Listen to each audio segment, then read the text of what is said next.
This is the video for White Belt Class 5. The activity is using operators. You're going to learn a little bit about what operators are and how to use those. The exercise is a background application. I want to talk a little bit about method signatures and operators before we get into things. If you're not familiar with these, this will be a good review on that. If you are familiar with these things, you can go ahead and jump straight into both the activity and the exercise at your leisure. Let me pull up, I've got a Miro board here. Let me pull up my Miro board and basically talk through starting off with method signatures. So a method signature, methods, functions, procedures, we'll get into that in another class. A method signature has three different parts to it. Part number one is the name itself, the function name or the method name. Part two is the argument list, and part three is the return type.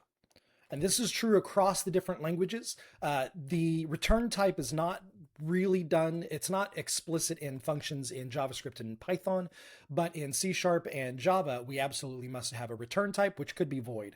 So those are the three parts. So every function, every method will have a name. It will have a list of arguments, which could be empty, and it will have some return type. So let's look at this method here. Do something. Do something is the function name. So that's the name of the function. Our argument list, in this case, has two arguments. Name, which has a data type in front of it. The data type always precedes the argument or the object or the function, whatever it is. So name is the parameter, the type is string. And then age is the parameter, the type is 32-bit integer or whole number or integer. So we've got two arguments here. Arguments are separated out by a comma. And then in this particular case, we don't have a return type, so this might be void. So here's our return, or our method signature matching. So do something is the name, arg list has two arguments, and the return type in this case is void.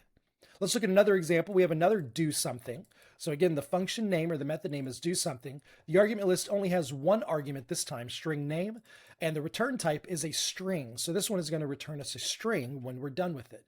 So that's basically the idea of a method signature. So the signature is how we can distinctly identify methods.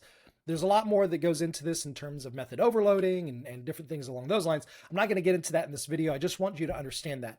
The reason that's important is it helps us understand operators a little bit better. Operators, I want you to think of operators as just a special method whose name is the operator symbol or symbols. So it's a method, just like any other method, where the name is some special character, a set of special characters. Let's look at a few real quick. So looking here, these are some of the operators that are available to us. We have the equal sign, which is the assignment operator, the double equal sign, which is the equality comparison operator. It takes two objects and tells us whether they are truly equal or not. Plus sign, minus sign, division, modulo for getting the remainder, multiplication, exponent. Less than, greater than, less than or equal, greater than. We have bit shift operators. We have logical OR. We have conditional ORs, ands, all, and so on and so forth. There are lots and lots of different operators depending on which language you're using. Most of these operators are the same across languages. Not always, but most of them are the same across languages. There are some operators that are going to be distinct to a particular language, but this gives you an idea. These are just some of the operators that we are going to be able to use inside our programming languages. So looking at some of these, the assignment operator equal is called a unary operator. In other words, it operates on one argument. There's unary, one argument, binary, two arguments, and ternary, three arguments. So the equal sign is a single unary operator. So it takes one object and returns that value so we can place it into a variable. So that's a unary operator. The double equal is an equality comparison operator. It's a binary operator. It takes something before it and something after it. And in this case, it's going to return a value which is either true or false. So if name equals string, then it'll be true when you go into it. So looking at these, what I want you to think of this is this equality operator here, this comparison operator. Think of it like a method where the name is the double equal sign. So let's look at that down below. So imagine this is the method signature for the double equal operator. So we have equal equals the name of the method. Then we have, remember it's binary, so two arguments. We have string left and string right. So the left argument and the right argument. I don't have to call them left and right. I could call them first and second. I could call them A and B, right? It doesn't really matter. I think left and right makes the most sense here. And then it's going to return us a Boolean, true or false. So this is the method signature for equality operator. So it's just a special function name that we invoke a little bit differently, but ultimately it looks like a method and its signature very much matches any other kind of method or function we might have. Looking at the equality operator, it is a unary operator, which means it has one argument. So looking at that, the equality operator, there's the method name.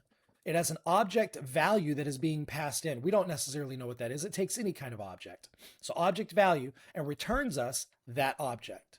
So this is the method signature for the equality symbol. And we can do that for all of these different methods or all of these different operators. You can think of them as having some method definition where the name of the method matches the particular characters of that operator. It takes the arguments, whether it's unary, binary, or ternary, will determine if it's 1, 2, or 3 arguments on the right, and then it will return some value once it's done. So that's the idea. Just wanted to run through that. Hopefully that helps a little bit as you're doing your research. Definitely dive in, pick your language that you're going to be using, read through the README file, go through both the activity as well as the exercise. If you do get stuck, there are YouTube videos that I've created to help you move along. Good luck.